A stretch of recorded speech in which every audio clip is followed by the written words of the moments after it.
plein air painting is a French term that simply means outdoors.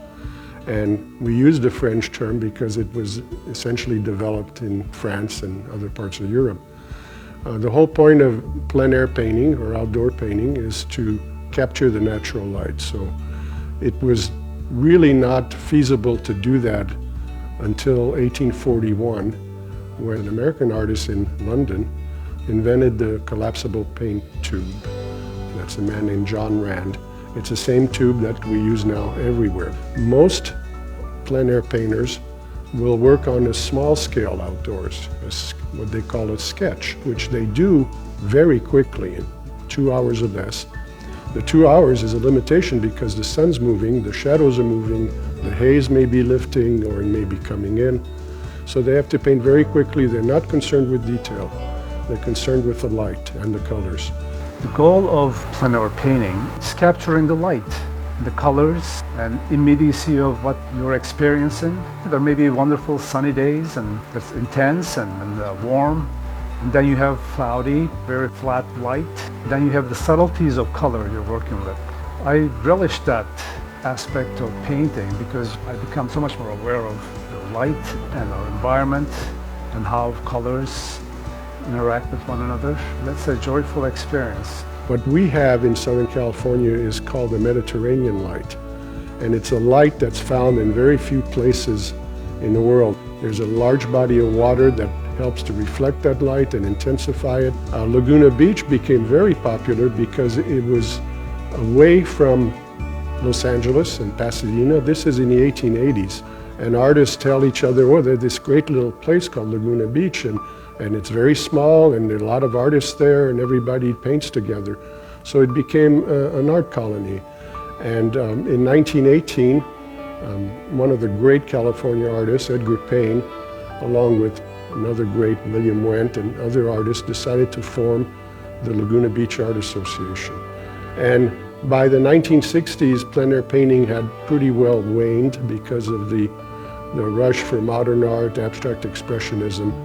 So these artists kind of went out of existence as a group. There was a resurrection of plein air paintings with artists that decided they would love to paint the landscape, and they felt there was a spiritual connection to painting the land and to have people look at it and see it as worthy of being fine art.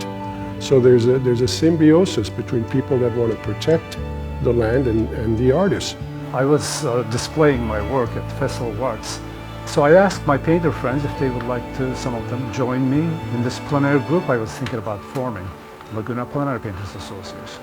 And sure enough, we had a great beginning with my friends, Jacobus Boss, John Cosby, Cynthia Burton, Ken Oster, and with that we grew further and further. Because of our history of painting in Laguna Beach and its beauty brought here, all these artists, wonderful artists, have come and spent many years and formed Laguna Art Museum. And here we are now resurrecting that starting at 1996 and seeing how it is being appreciated by the community. The new generation of youngsters, with the help of some of our members, we want to have people to experience the joy of what we're doing. You know, it's so wonderful that it's nice to share. I would say the soul of LPAPA, I want to say the soul is Toni Kellenberg.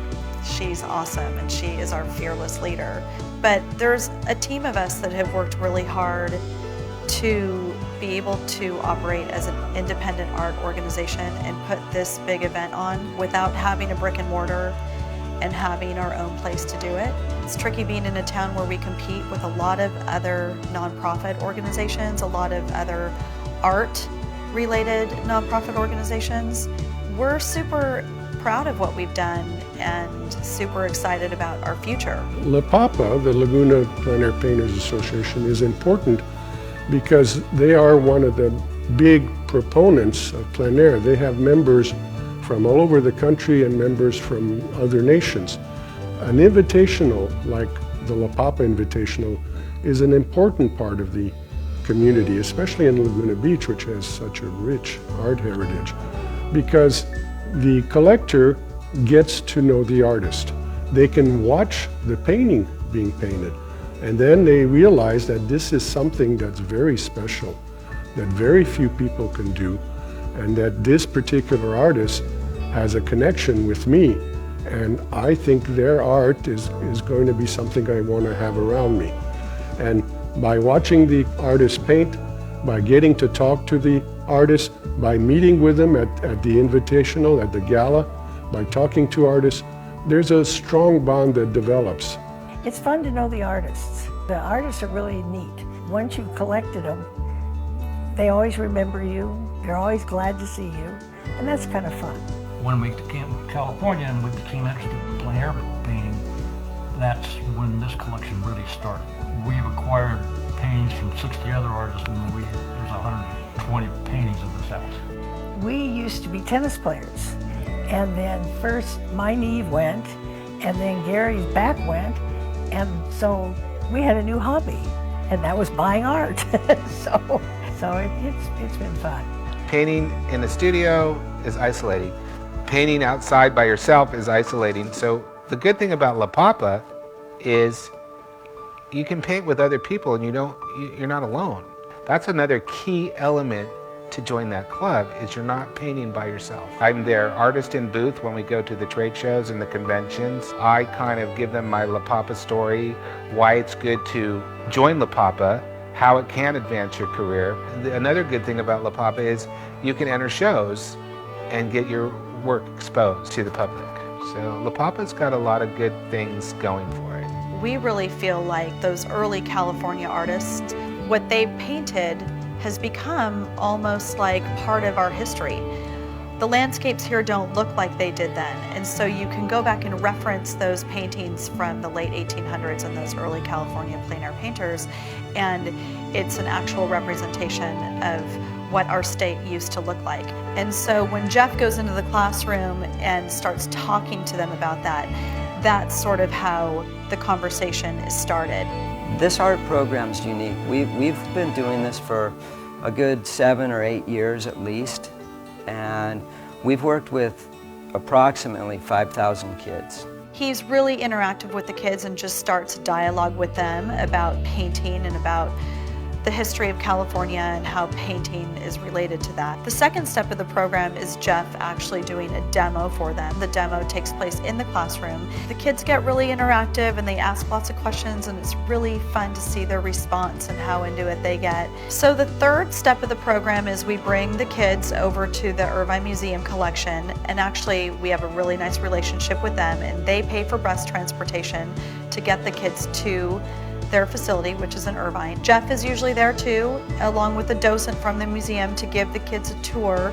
They get to see some of these historical pieces of art up close and personal. Then they get to walk around and see it on their own, and then they come back together and usually have a little Q&A with the docent and with Jeff, and it's fun for them to kind of put what they've learned in the classroom with Jeff into that museum experience. And then the fourth step of the program, Jeff actually takes the kids outside and they get to have their own plein air painting experience for the day. This is always really fun for them. We provide them with easels and paints and canvases and everything they need to become their own plein air painter for the day. Today I learned that art is there's more than one aspect of it.